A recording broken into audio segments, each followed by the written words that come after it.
Hi, my name is Jacob, and I love the free hand draw sports logos. Today I'll be drawing and talking about the Colorado Buffaloes of the University of Colorado. The Buffs got their nickname from a newspaper poll in 1934. But before then, they were known as the Silver and Gold, Silver Helmets, Yellow Jackets, Hornets, Arapahoes, Bighorns, Grizzlies, and Frontiersmen. Their football team was also getting blown out by teams during this time like Colorado School of Mines, Colorado College, and the Denver Athletic Club. Seriously? 6 years later, in 1940, this logo had been seen around campus. But publications would die down around the 1950s, except for the printing of the bumper stickers of the logo, which were popular in the bookstore. CU would constantly change their logos season by season and would have no standard mark until the mid 60s, when they would use this painting of a buffalo. I feel like you could definitely see this logo in a landscape painting in a bank or a doctor's office. This logo was so complex that they weren't able to print it on any clothing. In 1966, even though live buffaloes made appearances throughout the years, it wasn't until the live version of Ralphie made his first appearance at all home games in 1966. But it wasn't until a year later when Bill Crowder came up with the idea of Ralphie charging the field, thus making one of the best college football traditions.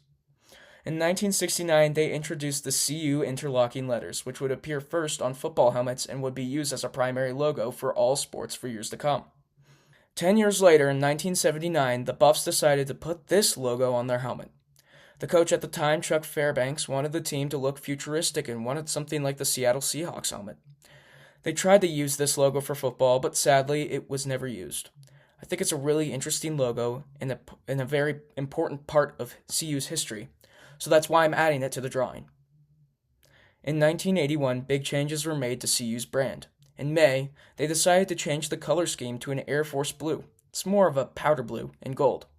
This change was for all sports, and in June, they introduced a new logo created by Craig Morocco for $1,000.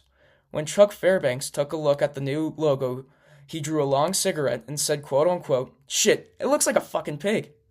This is where the Piccolo nickname for the modern logo comes from. In 1988, they went back to the original black and gold, and from then on, they would keep updating the Piccolo logo. I really enjoyed making these logos, and I really hope you enjoyed watching this. If you really did like watching this, please leave a like and also a follow if you're interested in watching more stuff like this. Also, I definitely want to do this more. So, if any of you have any suggestions in the comments, let me know and I'll do them. And I'm really happy about this. This is my first post on this new account. So yeah, follow for more.